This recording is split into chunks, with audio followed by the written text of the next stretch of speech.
শুভ দুপুর বন্ধুরা, তোমরা সবাই কেমন আছো?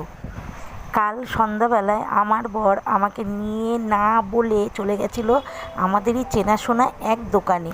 বলল, যেটা পছন্দ তোমার সেটা নাও। আমি তো বুঝতেই পারছিলাম না কোনটা নেবো, সবই তো আমার ভালো লাগছিল দেখতে।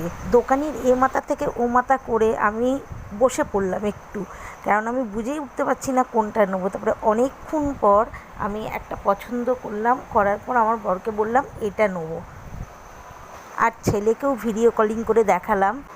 এবার তোমরা বলো তো আমি কী কিনলাম আর আমার পছন্দটা কেমন সেটাও জানিও আমাকে তোমরা। আগে যেটা বাড়িতে ছিল ওটা খারাপ হয়ে গেছিলো সপ্তাহখানিক আগে, আর না কিনলেই নয়, তাই কিনতেই হলো। আর বন্ধুরা, আমি কিন্তু অত গুছিয়ে ভিডিও করতে পারি না বা কথাও বলতে অতটা ভালো পারি না। তোমাদের ভালো লাগা খারাপ লাগা সব কিছুই কিন্তু আমাকে সাপোর্ট করো আর পাশে থেকো।